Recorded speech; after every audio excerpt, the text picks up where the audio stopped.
Relax your wrist. Almost every pianist has heard this. But there is something strange about that instruction. If you already knew how to become relaxed while playing, why would the tension be there in the first place?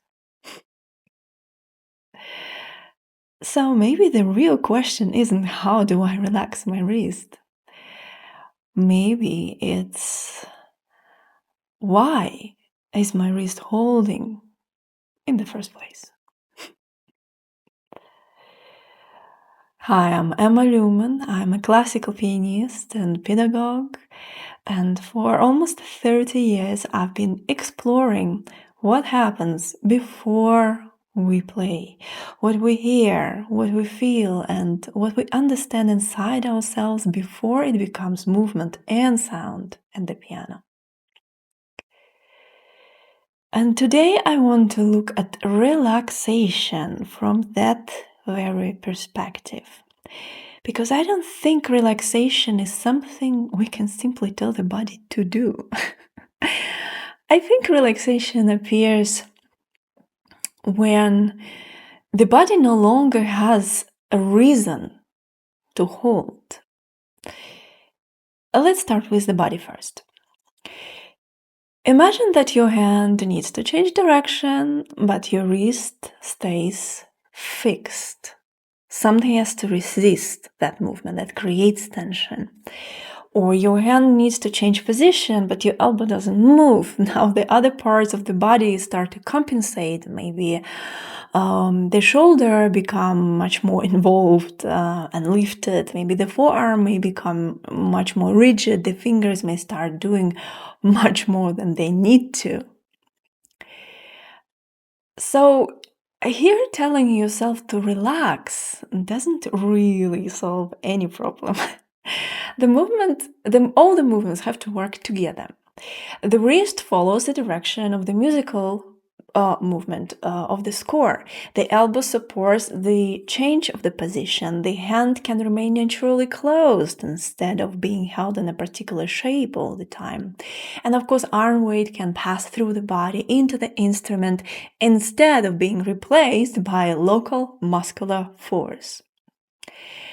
And well, this is very important. So freedom is not the absence of movement, of course, but sometimes we can only let go precisely because the movement finally has somewhere to go, somewhere to flow. It is breathing.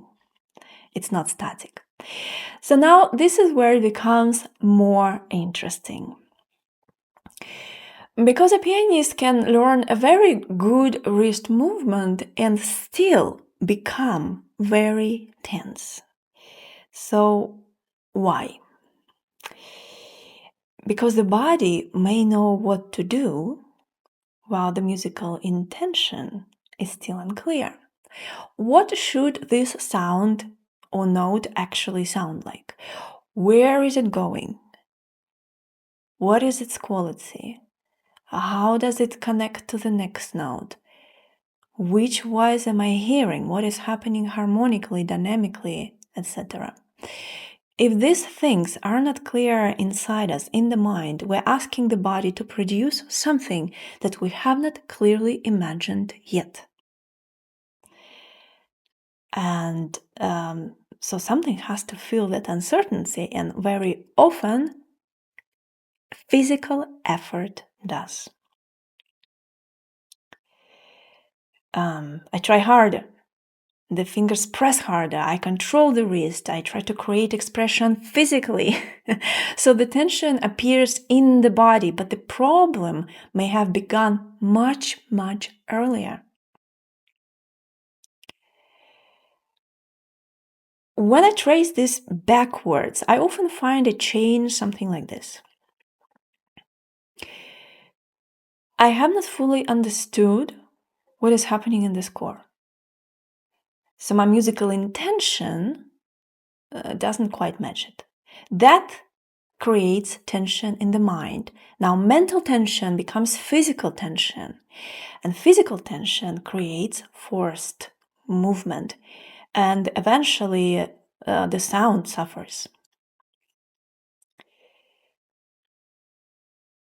So sometimes if we want to understand physical tension, the body might actually be the last place we should look.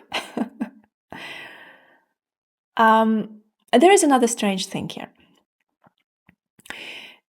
So the more desperately I try to control a relaxed hand, the more attention I give the hand, right? So I check the wrist, I check the shoulder, I release something here, something there, and then I check whether something else has tightened. So suddenly, I am supervising my body all the time. But what I have experienced is almost actually the opposite. As the musical image becomes more clear, the hands can gradually become more like vessels, channels through which something already imagined can be expressed. And attention begins to move somewhere else, towards my imagined sound, towards the direction of that sound, the movement inside that sound, toward the space between the notes I experience through inner singing. And of course, the fingers are still working and the wrist is still moving and everything is active. Nothing becomes passive. And I think this distinction is extremely important. A relaxed hand is not in an active hand. It is an active hand where the activity has become specific enough that unnecessary activity no longer needs to surround it.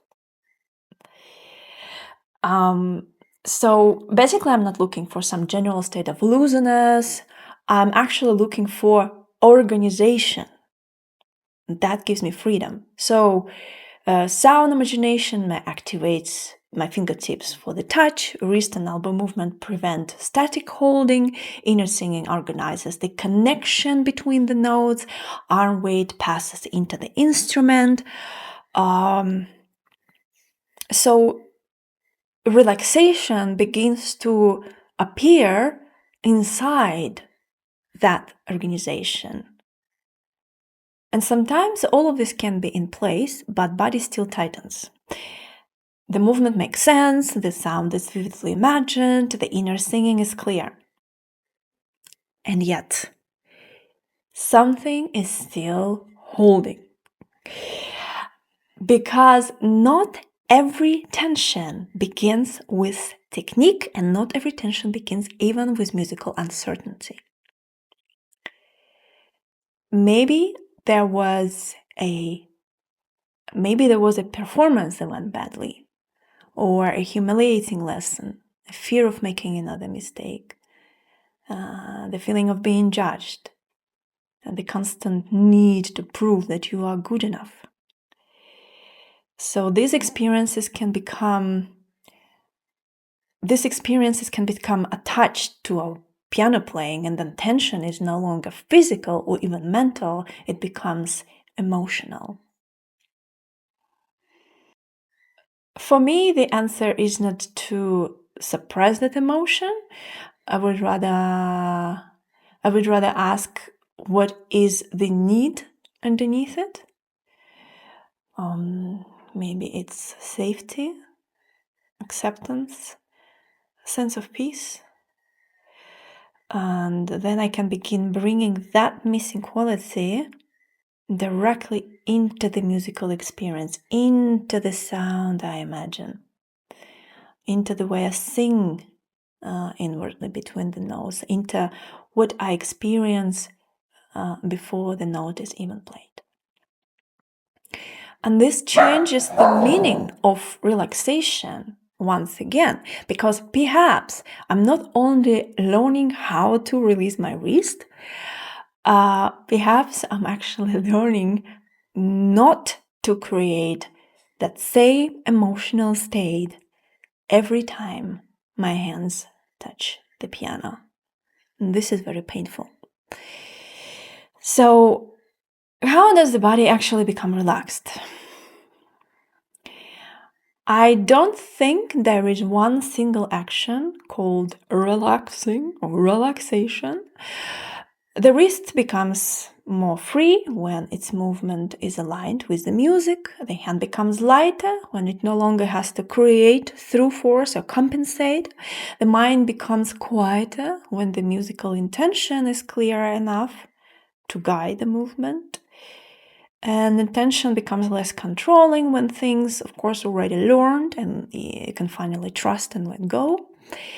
And the emotional tension can begin to dissolve when playing no longer has to carry the same fear, the same pressure of unmet needs. So perhaps relax isn't really an instruction. Perhaps relaxation is simply what we observe after several other things have fallen into place. And that leaves me with a very different question whenever I see a rigid wrist.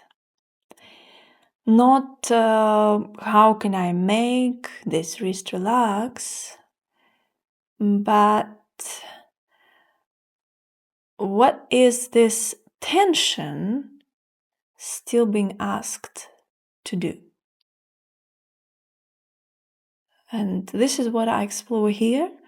What happens before the visible movement in the sound we imagine, in the way we understand the score, in inner singing and movement, and sometimes even in the emotional experience behind our playing.